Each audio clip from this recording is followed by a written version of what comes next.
This is what I mean by the ignorance of Christians when I say they will argue for a book that they don't even understand. Revelation 12 is used by Christians just like Daniel 7 is used by them. They select certain passages, read them literally, and ignore the figurative speech being used in the entire chapter that gives the interpretation of the parable. In Daniel, he has a vision about the opposing nations. And in that vision, those nations are represented by a bear, a leopard, a lion, and a different beast with 7 heads and 10 horns. The beast with 7 heads and 10 horns is the Roman Empire.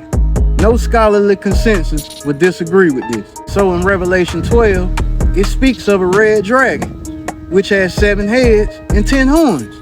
When the chapter starts, it talks about a woman clothed with the sun and the moon under her feet.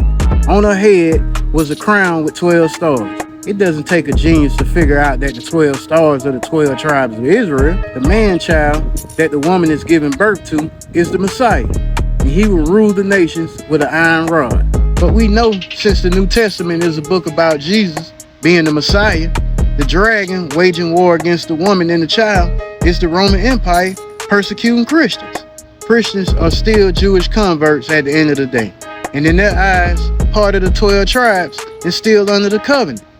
So when the book says a war broke out in heaven, and Satan, which means opposes, the dragon, which is Rome, was cast to the earth. That is saying that the Messiah would come and defeat the Roman Empire. Nowhere is this literally telling you that Satan was kicked out of heaven and a third of his angels. The text says the dragon's tail drew a third of the stars out of heaven to the earth, and interpreted, that means that Rome defeated other nations and brought them down. But again, this shows you how they don't read their Bible to comprehend it properly. As I said before, and I factually stand on it, there is no book in the Hebrew Bible or in the New Testament literally talking about Satan being expelled from heaven. Cello the Great, man.